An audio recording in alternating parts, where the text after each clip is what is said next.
Good morning बच्चों। आज हम लोग पढ़ेंगे पोटेंशियल ग्रेडियंट के बारे में। पोटेंशियल ग्रेडियंट क्या होता है और पोटेंशियल ग्रेडियंट और इलेक्ट्रिक फील्ड इंटेंसिटी के बीच में रिलेशन क्या होता है। ठीक है, तो पोटेंशियल ग्रेडियंट जैसे सपोज कर ली एक इलेक्ट्रिक फील्ड है, यूनिफॉर्म इलेक्ट्रिक फील्ड है। यूनिफॉर्म इलेक्ट्रिक फील्ड का मतलब हो गया कि इसके ऐसा फील्ड जिसके हर एक पॉइंट पर इलेक्ट्रिक फील्ड इंटेंसिटी सेम होती है, उसको हम लोग क्या कहते हैं, यूनिफॉर्म इलेक्ट्रिक फील्ड कहते हैं। ठीक है, यूनिफॉर्म इलेक्ट्रिक फील्ड है, यहाँ पर दो पॉइंट ए और बी है। ठीक है, ए और बी है जिनके बीच का डिस्टेंस dx है, और इन पॉइंट के बीच का अगर पोटेंशियल डिफरेंस मतलब बी माइनस बी ए, अगर ये डेल्टा x हो तो पोटेंशियल ग्रेडियंट जो होगा, पोटेंशियल ग्रेडियंट ये जो है डेल्टा वी, ये delta V upon delta X होगा। Delta V upon delta X को ही पोटेंशियल ग्रेडियंट कहते हैं। where delta V be the potential difference between any two point in the electric field and delta x जो है that be the distance between that two point। अब अगर हम इसको डिफाइन करना चाहें तो हम कह सकते हैं कि rate of change of potential between the electric field intensity with respect to distance means rate of change of potential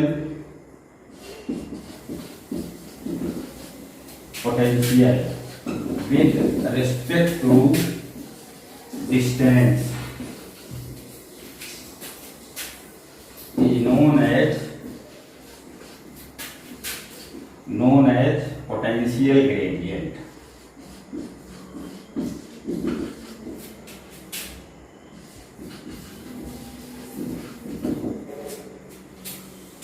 ठीक है, डेल्टा वी और डेल्टा एक्स ये है, और इसकी यूनिट भी अगर हम लिखना चाहेंगे क्योंकि है तो ये पोटेंशियल, इसकी यूनिट हो जाएगी वोल्ट पर मीटर। अब हम रिलेशन फाइंड करना चाह रहे हैं, तो हमने ये एक यूनिफॉर्म इलेक्ट्रिक फील्ड लिया जिस पर दो पॉइंट हैं ए और बी, इनके बीच का डिस्टेंस जो है वो dx है। एक charge q plus q charge को हम a से b तक ले जाना चाह रहे हैं, तो क्या वर्क डन होगा ये फाइंड करना चाह रहे हैं। लेकिन उसके पहले हम ये देखना चाह रहे हैं कि VA और VB में किसकी वैल्यू ज्यादा होगी। तो क्लियर सी बात है कि हम लोग फॉर्मूला लिखते हैं B के लिए, तो ये होता है 1/4π0 Q/R, मतलब R के इनवर्सली प्रोपोर्शनल होता है। मतलब अगर डिस्टेंस डिक्रीज होता है, पोटेंशियल की वैल्यू जो होगी वो डिक्रीज होगी। अब यहाँ पर देखिए कि हमारे पास यहाँ पर केवल इलेक्ट्रिक फील्ड है, किससे डिस्टेंस देखेंगे। ये चीज ये को हमें यहाँ क्लियर है, यहाँ पर अगर प्लस क्यू चार्ज होगा तो ही इलेक्ट्रिक फील्ड का डायरेक्शन इधर होगा, या इधर माइनस क्यू चार्ज होगा तो इलेक्ट्रिक फील्ड इंटेंसिटी का डायरेक्शन इधर होगा। तो क्लियर सी बात है, जब हम इलेक्ट्रिक फील्ड के अराउंड चलेंगे तो पोटेंशियल की वैल्यू क्या होगी, डिक्रीज होगी। ठीक, तो हम यहाँ पर जो ये पॉइंट लिए हैं ए और बी, ये बहुत नियर के पॉइंट हैं। हमने कह दिया जिनके बीच का डिस्टेंस जो है वो dx है, तो हम ये कह सकते हैं कि VA पर पोटेंशियल जो है, लेट कर ले रहे हैं, VA जो है वो V के इक्वल है। तो जो VB होगा, जो B का पोटेंशियल होगा वो A के पोटेंशियल से थोड़ा सा कम होगा। तो हम ये कह सकते हैं कि VB जो है वो V माइनस DB के इक्वल होगा। ठीक, अब हम ये चार्ज ले रहे हैं Q, प्लस चार्ज Q ले रहे हैं, और इसको A से B तक ले जाने में कितना वर्क करना पड़ेगा इसको कैलकुलेट करेंगे। Work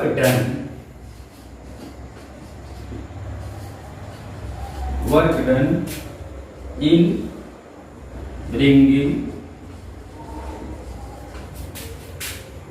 plus Q charge from A to B अब इस वर्क को हम दो तरीके से फाइंड कर सकते हैं।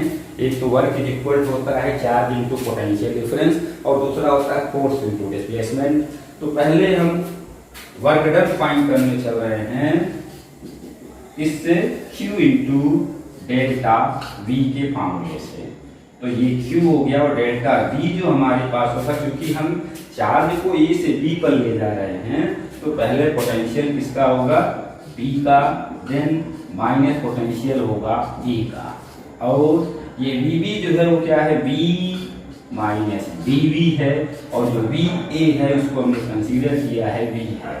ये इससे कैंसिल हो जाएगा और जो वर्क डन होगा Q इंटू DV माइनस का हो जाएगा। इसको कह लेते हैं इक्वेशन फर्स्ट। अब हम फाइंड करना चाह रहे हैं पहले जब चार्ज पॉइंट A पर था तो उस समय पर फोर्स कितना वर्क कर रहा था। When charge lies at A, then force on that charge, ठीक, और फोर्स जो होगा वो Q इंटू E के इक्वल होगा, और E हमने कहा था कि इलेक्ट्रिकल इंटेंसिटी है और अभी क्या है, ये फील्ड जो है यूनिफॉर्म है, तो इस पर जो फोर्स वर्क करेगा Q इंटू E हो जाएगा। देन वर्क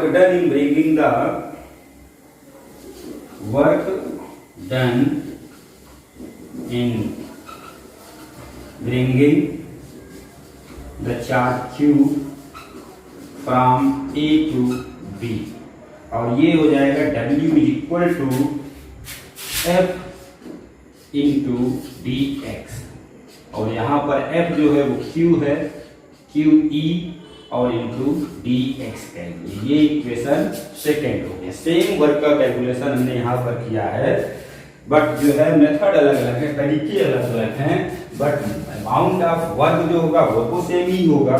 तो इसका मतलब हम अगर कैलकुलेट करें from equation first and second, from equation first and second, तो क्या हो जाएगा, QE dx,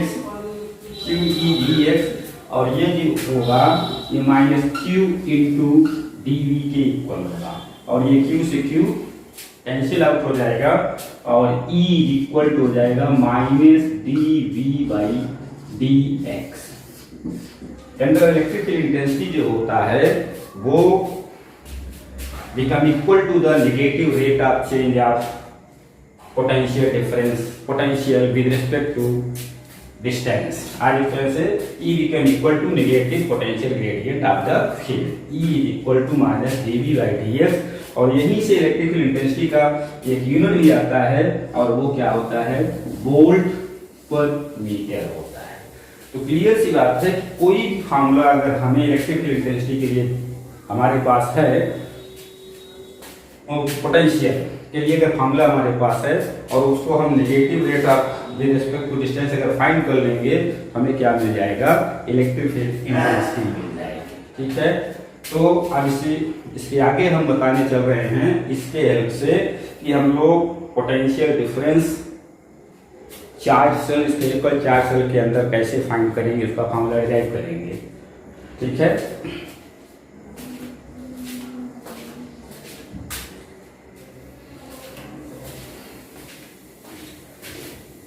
अब हम फाइंड करेंगे potential due to charge shell या potential due to charge spherical conductor.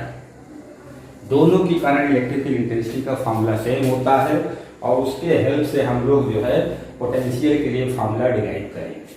ठीक है, तो टारगेट क्या है, पोटेंशियल ड्यू टू स्फेरिकल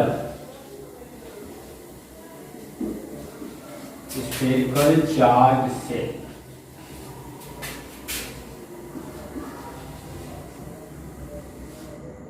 यहां हम सेम चीज होता है फाइंड करेंगे due to charge conducting sphere, charge conducting sphere. ये समझ लो कि जो भी फार्मूले हमारे जो है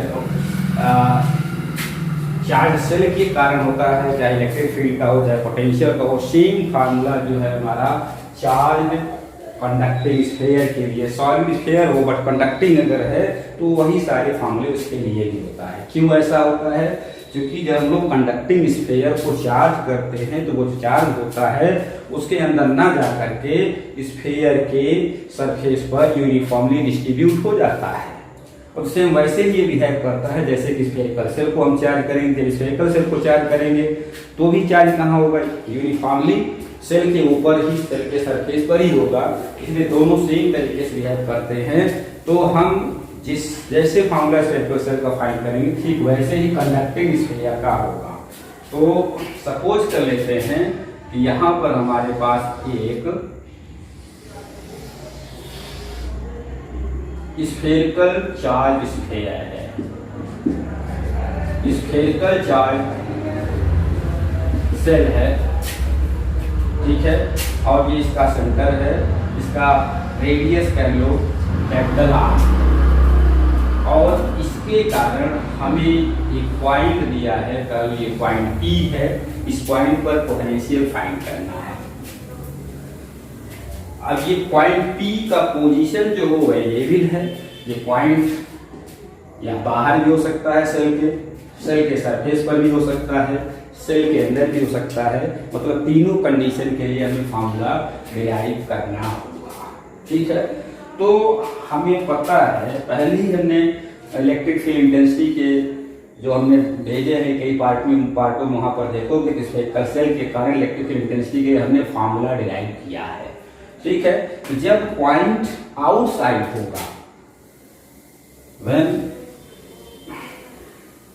point lies outside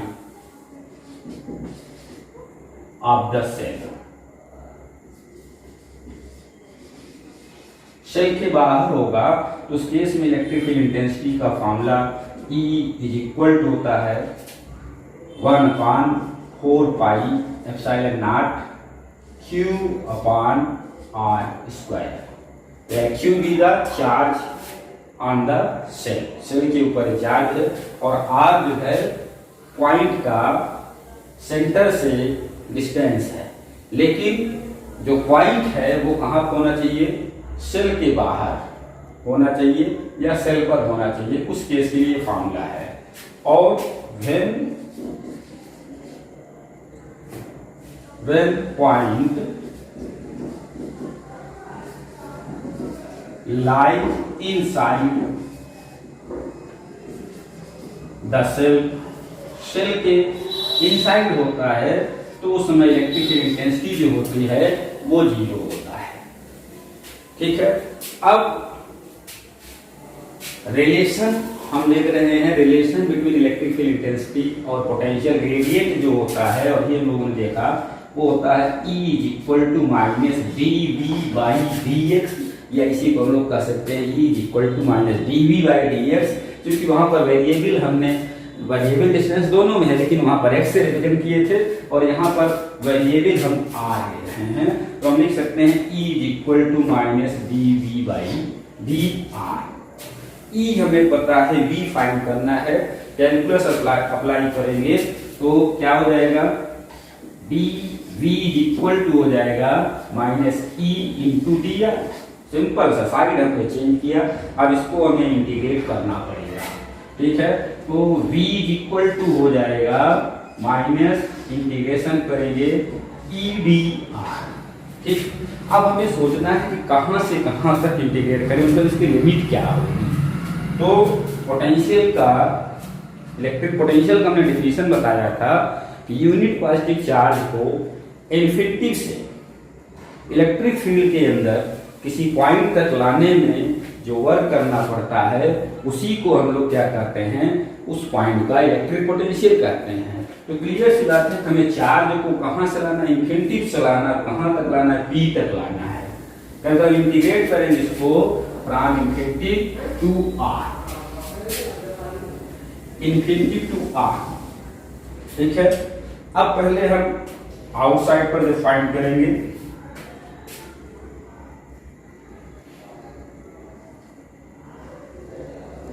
eight outside point, मतलब स्फीयर के बाहर के पॉइंट पे फाइंड करेंगे तो उस केस में ई की वैल्यू हम ये पुट कर देंगे, तो v इक्वल टू हो जाएगा माइनस इंफिनिटी टू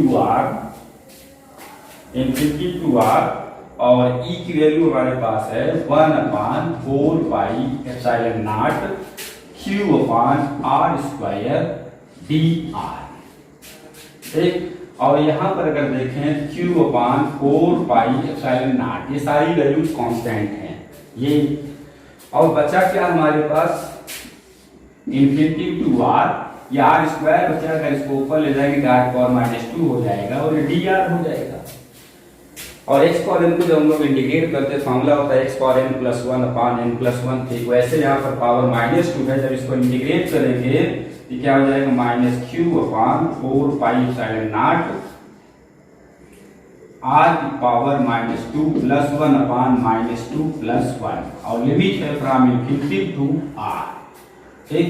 अब जब इसको देखो -2 + 1 करेंगे, ये हमारे पास आ जाएगा q/4 pi epsilon not r की पावर -1 अपॉन -1। अब ये माइनस माइनस प्लस हो गया, लिमिट तो वही रहेगा, ये आ गया q/4 pi epsilon naught 1/r, limit है infinity to r, then q/4 pi epsilon naught, पहले हम अपर लिमिट रखेंगे r की जगह पर तो r ही रह जाएगा, देन लोअर लिमिट रखेंगे तो 1/∞ हो जाएगा। और तुम्हें पता है 1/∞ की जो वैल्यू होती है वो 0 होती है, ये पार्ट हो जाएगा 0। v इक्वल टू आ गया 1/4 पाई एप्सिलॉन नॉट q/r। तो स्फेरिकल शेल या कंडक्टिंग स्फीयर के बाहर पॉइंट पर इलेक्ट्रिक पोटेंशियल का जो फॉर्मूला हो गया वो v equal to 1/4 pi epsilon naught q/r हो गया, ठीक है। अब अगर पॉइंट, ये फर्स्ट कंडीशन हो गया, सेकेंड ले लें, if point lies at surface, तो यहां पर कोई चेंजेस नहीं आएगा, बस ये जो r है यहां से यहां तक ये जो वैल्यू हमने r लिया है यही अब क्या हो जाएगा, radius of sphere capital R के इक्वल हो जाएगा। मतलब इस केस में r become equal to r, then potential V के लिए फॉर्मूला हो जाएगा V equal to 1/4 pi epsilon naught q/r हो जाएगा, ठीक है। अब हम आते हैं कि अगर पॉइंट सेल के अंदर, तब इलेक्ट्रिक पोटेंशियल का क्या फॉर्मूला होगा। थर्ड केस ये हमें ध्यान से देखना है, if point lies inside the shell, shell के अंदर अगर है तो सेल के अंदर के लिए हम ये r की वैल्यू r नहीं लिख पाएंगे, क्योंकि यहाँ पर हमारा ये जो पार्ट होगा डिवाइड हो जाएगा। चार्ज को पहले हम सेल तक लाएं, सेल के सरफेस तक ले जाएं, देन हमें वर्क फाइंड करना होगा सेल के सरफेस से अंदर तक ले जाने में। तो इस केस में मतलब हमारा, अगर इसको हम फिर से फिगर को बनाना चाहें तो ये हमारा सेल है, चार्ज सेल है, और इसका सेंटर, और कल पॉइंट अब हमारा यहाँ पर लाइट कर रहा P यहाँ लाइट कर रहा जिसका डिस्टेंस R है। तो अब हम जो चार्ज लाएंगे इंफिनिटी से तो लाएंगे 1 कूलम के प्लस 1 कूलम के चार्ज को इंफिनिटी से लाएंगे, पहले सरफेस तक लाएंगे, देन सरफेस से इस पॉइंट तक लाएंगे। तो इसलिए जब हम लोग इसको इंटीग्रेट करेंगे तो लिमिट यहाँ पर हमें केयर करके पुट करनी पड़ेगी। तो डिफिनीशन क्या करता है, डिफिनीशन के अकॉर्डिंग तो v हमारा यही होगा, v is equal to minus integration of e dr from infinity to r, ठीक है। अब इस r को, ये r है, तो हमें ये डिवाइड करना पड़ेगा दो पार्टों में, minus infinity to capital R, पहले सरफेस तक लाएंगे किसको, e dr, और फिर माइनस करेंगे, अब R से इस R तक लाएं, पहले ये R है जहां तक लाएंगे, और लिमिट हमारा जो चेंज हो जाएगा वो फ्रॉम R टू R हो जाएगा, फॉर्मूला यही होगा, e dr हो जाएगा। क्लियर। अब जब इसको हम सॉल्व करेंगे, minus infinity to R e dr, ये क्या है, potential at the surface of the charge shell है, ठीक है। और potential at the surface of the charge shell का फॉर्मूला हमारे पास ये है, इसको हम पहले ही कैलकुलेट कर चुके हैं, ठीक है। तो चाहे तो हम डायरेक्टली लिख लें या फिर ये सारे स्टेप हमें फिर से लिखने पड़ेंगे। यहाँ हमने कैलकुलेट किया है वो वैल्यू डायरेक्टली रख देंगे, क्योंकि ये क्या है हमारे पास, if point lies at the surface, और ये भी इंफिनिटी टू R क्या बता रहा है कि पॉइंट कहां पर है, सरफेस पर है, और चार्ज को इंफिनिटी से सरफेस तक लाने में कितना वर्क करना पड़ेगा वो कैलकुलेट करेंगे, और वो हमारा ये हो जाएगा। तो कहने का मतलब सरफेस पर पोटेंशियल हो जाएगा, तो हम ये कह सकते हैं ये वैल्यू हो जाएगी 1/4 pi epsilon naught q upon r हो जाएगा, ठीक, माइनस r टू r, लेकिन ये r टू r का मतलब सेल के अंदर आ गए, और जब सेल के अंदर आएंगे, चाहे चार्ज सेल हो चाहे कंडक्टिंग स्फीयर हो, दोनों के अंदर चार्ज जीरो होता है, क्योंकि सरफेस पर होता है, उसके अंदर इलेक्ट्रिकल इंटेंसिटी भी जीरो होती है, इसलिए जीरो dr, मतलब जीरो को इंटीग्रेट करना पड़ेगा। और जीरो का इंटीग्रेट, अगर ये लिमिट ना होता तो कोई कांस्टेंट वैल्यू लिखते हैं, लेकिन जब लिमिट होता है तो समय जीरो का इंटीग्रेशन जीरो ही होता है। ये क्या आ जाएगा, 1/4 pi epsilon naught q upon r, और ये पार्ट तो हमारा जीरो हो गया। तो कहने का मतलब ये हो गया कि सेल के अंदर पोटेंशियल क्या होगा, 1/4 pi epsilon naught q upon r होगा, और ये पोटेंशियल उतना ही है जितना कि सरफेस पर होता है। कहने मतलब v inside become equal to v at surface. Potential charge shell के अंदर हर एक पॉइंट पर उतना ही होगा जितना कि पोटेंशियल सरफेस के ऊपर होगा। क्लियर है, मतलब ये हुआ सेंटर पर भी पोटेंशियल उतना ही होगा जितना कि पोटेंशियल चार्ज सेल के ऊपर होगा, ठीक है। और ठीक ऐसे ही अगर कंडक्टिंग स्फीयर है, तो कंडक्टिंग स्फीयर के चार्ज कंडक्टिंग स्फीयर के सेंटर पर भी पोटेंशियल उतना ही होगा जितना कि उसके सरफेस पर होगा, और उसके लिए formula v equal 1/4 pi epsilon naught q upon r हो गया, ठीक है। इससे एक चीज हमें पता चला कि जब हम लोग सेंटर से बाहर की तरफ मूव करते हैं, तो सेंटर से सरफेस तक आने में पोटेंशियल की वैल्यू कांस्टेंट होती है, और वो होता है v equal 1/4 pi epsilon naught q upon r। अब जैसे ही हम सरफेस से बाहर चलेंगे, अब ये r की वैल्यू r की वैल्यू बढ़ना शुरू हो जाएगा, और जब r की वैल्यू बढ़ना शुरू हो जाएगा तो v की वैल्यू क्या हो जाएगी, डिक्रीज हो जाएगी, इनवर्सली प्रोपोर्शनल हो जाएगा। तो अगर हम ग्राफ ड्रा करना चाहें,